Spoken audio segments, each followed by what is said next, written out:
¿Alguna vez nos hemos preguntado si una región entera puede, de verdad, sentarse a diseñar su propio destino económico? Bueno, hoy vamos a desglosar un caso de estudio fascinante, el ambicioso plan que Antioquia se trazó por allá en 2009. Es una historia sobre cómo convertir desafíos gigantescos en una hoja de ruta para el futuro.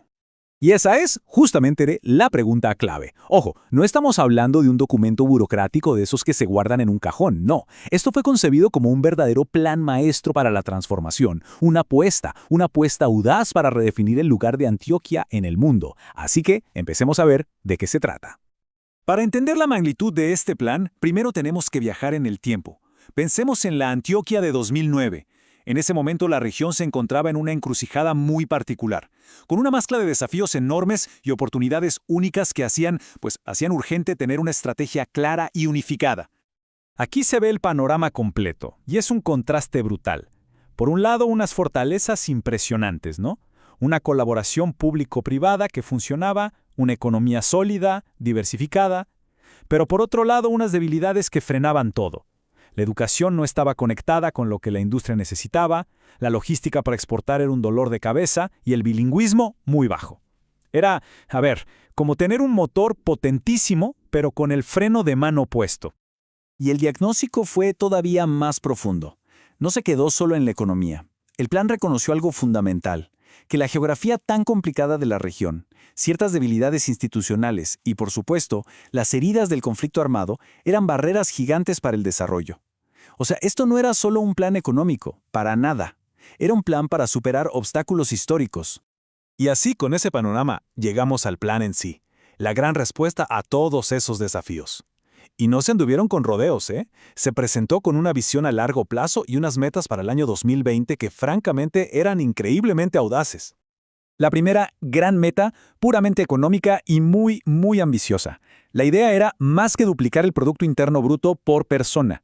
El objetivo concreto era saltar de unos $4,731 en 2007 a $9,462 para el 2020. Casi nada.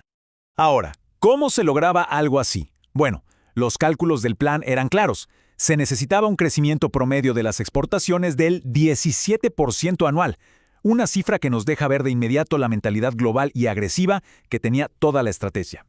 Pero no todo eran cifras macroeconómicas. El plan también tenía un componente social muy fuerte, un corazón. Se fijó la meta de bajar la tasa de desempleo a solo un 6%. Esto demostraba que el objetivo final era el bienestar de la gente. Ok, las metas eran enormes. La pregunta del millón era, ¿y cómo pensaban lograrlo? Aquí es donde entra la estrategia central del plan.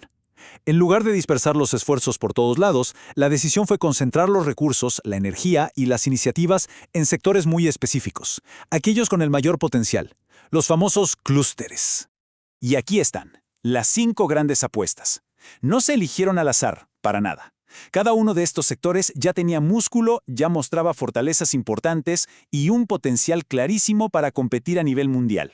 Estos serían los motores que jalonarían al resto de la región hacia adelante. A ver, tomemos un ejemplo para que se entienda bien, el clúster de servicios de salud. El mismo plan lo decía, Medellín ya era un referente. La estrategia no era inventarse algo de cero, sino tomar una fortaleza que ya existía y potenciarla, proyectarla al mundo. Y esto no era solo una percepción, ¿eh? Los datos lo confirmaban. Con casi 4.500 camas de hospital repartidas en una red súper robusta de instituciones públicas y privadas, había una base, una infraestructura muy sólida sobre la cual construir. Esto explica perfectamente por qué fue una apuesta estratégica y no un capricho. Y lo mismo pasaba con los otros clústeres. Miren esto. La construcción ya era más del 7% de la economía de la región. El sector textil era responsable del 43% de todo el empleo industrial, y el turismo de Antioquia aportaba más del 11% al turismo de todo el país. Eran sin duda pilares económicos de verdad. Pero claro, tener sectores fuertes no es suficiente. El plan entendió algo clave. El verdadero combustible para esos motores económicos tenía que ser la innovación y sobre todo el talento de la gente. Ahora vamos a ver cómo pensaban construir este otro pilar fundamental. Y aquí vemos el rigor del plan. No se anduvieron con definiciones vagas. Tomaron el concepto de innovación directamente de estándares internacionales, como el Manual de Oslo. ¿Qué significa esto? Que no hablaban de ideas en el aire, sino de aplicar conocimiento para generar valor real, ya sea en un producto nuevo, un proceso más eficiente o una forma distinta de hacer negocios. Y para que esa innovación ocurriera, el plan propuso el modelo de la triple hélice. La idea es simple pero poderosa: crear un ecosistema. La universidad genera el conocimiento. La empresa lo toma y lo aplica para resolver problemas del mercado. ¿Y el Estado? El Estado crea las reglas del juego y apoya para que esa colaboración funcione. El punto clave aquí es que la innovación no sucede por arte de magia. Hay que crear las condiciones. Y miren este nivel de detalle, es impresionante. El plan no se quedó en la frase de cajón de «hay que formar talento». No, fueron al grano. Identificaron las habilidades técnicas específicas que necesitaba cada clúster, desde gente que supiera de soldadura para construcción hasta analistas de mercado para el sector textil. Esto demuestra que no era solo una visión bonita, era una hoja de ruta práctica, un manual de instrucciones.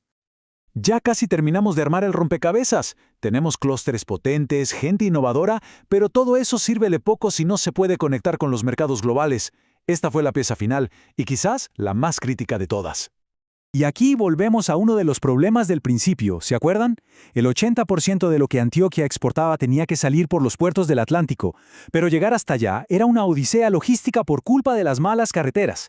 Y encima, la conexión a Internet era deficiente.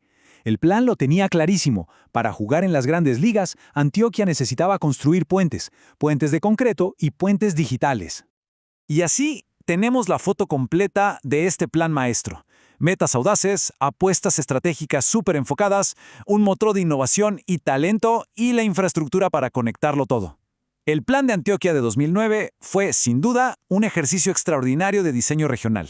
Y nos deja con una pregunta inmensa, una pregunta para reflexionar. Más allá de tener un plan brillante sobre el papel, ¿qué más se necesita para convertir un diseño tan detallado en una realidad que transforme la vida de millones?